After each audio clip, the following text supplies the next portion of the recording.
नमस्कार, आमी ऋतुपर्णा। आज आमी बानाচ্ছি এঁচোড়ের কোপ্তা কারি। পয়লা বৈশাখের দিনে এই রকম একটা নিরামিষ থালি আপনারা রেডি করতে পারেন। এঁচোড় কোপ্তা কারি রেসিপিটি শুরু করা যাক। এখানে আমি কাটা এঁচোড় 600-700 গ্রাম মতো নিয়েছি। এঁচোড়টাকে ভালো করে ধুয়ে নিয়ে তার সঙ্গে দুটো আলু কেটে সেদ্ধ করে নিয়েছি। সঙ্গে নিয়ে নিয়েছি কিছু মশলা। সেদ্ধ করা এঁচোড়কে জল ঝরিয়ে নিয়েছি। এবার একটি পাত্রে ঢেলে রাখছি। সেদ্ধ এঁচোড় ও আলুকে হাত দিয়ে আমি এইভাবে মেখে নিচ্ছি। এর মধ্যে কয়েকটা বিচি আমি বেছে ফেলে দিচ্ছি, যাতে মুখে গোটা গোটা না পড়ে। এখানে আমি 4 টেবিল চামচের মতো বেসন নিয়েছি। 3 চা চামচের মতো চালের গুঁড়ো নিয়েছি। কেউ চাইলে চালের গুঁড়োর পরিবর্তে কর্নফ্লাওয়ারও নিতে পারেন। পরিমাণ মতো লবণ দিয়ে দিচ্ছি।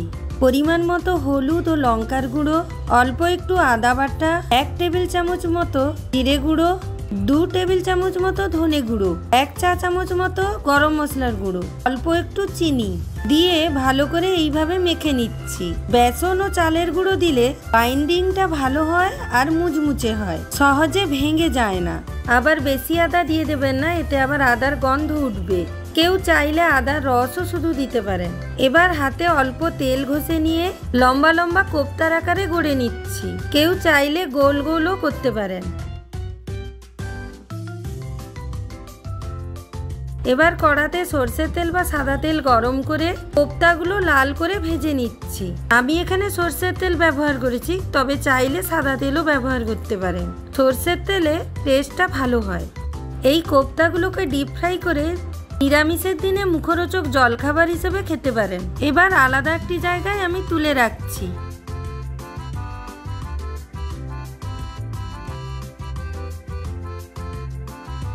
এইভাবে আমি সবগুলো কোপ্তা ভেজে নিচ্ছি। এবার আলাদা একটি জায়গায় জল গরম করে টমেটোগুলো সেদ্ধ করে নিচ্ছি। এখানে কাজুগুলোকে হালকা রোস্ট করে নিচ্ছি।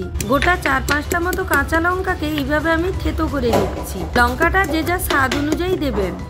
এবার রোস্টেড কাজুগুলোকে মিক্সিতে গুঁড়ো করে নিচ্ছি। এখানে টমেটো সেদ্ধ হয়ে গেছে। টমেটোর ওপরের খোসাগুলোকে ছাড়িয়ে নিচ্ছি। টমেটোগুলো হালকা ঠান্ডা হয়ে এলে আমি মিক্সিতে বেটে নেব। এবার একটি কড়াতে সরষের তেল গরম করে ওর মধ্যে গোটা তেজপাতা, গোটা গরম মশলা, এলাচ, লবঙ্গ, দারচিনি আর তার সঙ্গে অল্প চিনি দিয়ে দিলাম। যেহেতু নিরামিষ, ওর মধ্যে 1 চিমটি হিং দিয়ে দিলাম। এতে রান্নার স্বাদ কিন্তু খুব ভালো হয়। এই সময় গ্যাসের ফ্লেম কমানো অবস্থায় 2 চামচ মতো আদা বাটা দিয়ে দিলাম। এবার নেড়ে নিয়ে আদার গন্ধটা চলে গেলে ওর মধ্যে 1 চা চামচ মতো হলুদ গুঁড়ো, 2 চা চামচ মতো লাল লঙ্কার গুঁড়ো ও কাঁচা লঙ্কার বাটাটা দিয়ে দিলাম। এইভাবে তেলে নেড়ে নিয়ে ওর মধ্যে 1 চা চামচ মতো ধনে গুঁড়ো ও 1/2 চা চামচ মতো জিরে গুঁড়ো দিয়ে টমেটোর পেস্টটা ওর মধ্যে দিয়ে দিলাম। 2 টেবিল চামচ মতো ফেটানো টক দই ওর মধ্যে দিয়ে দিলাম। এতে গ্রেভিটা খুব ভালো হয় আর থিকনেস হয়, আর কালারটাও খুব সুন্দর হয়। এবার ভালো করে মশলার সঙ্গে নেড়ে নিচ্ছি। স্বাদ অনুযায়ী লবণ দিয়ে দিলাম। 2 চামচ মতো রোস্টেড কাজুর গুঁড়ো দিয়ে দিলাম।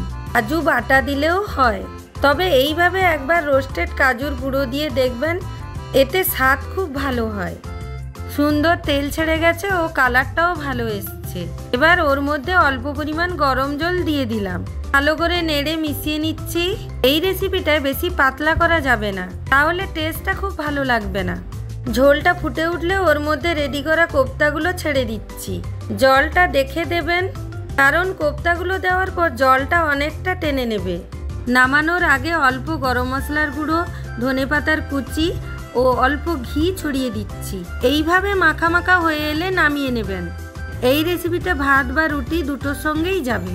ওপরে গার্নিশিংয়ের জন্য অল্প কাজুর গুঁড়ো ছড়িয়ে দিচ্ছি, তবে এটা একদম অপশনাল।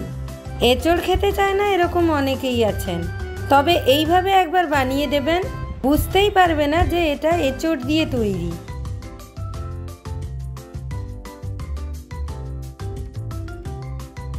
আমি চলুন শুরু করা যাক আজকে স্পেশাল রেসিপি।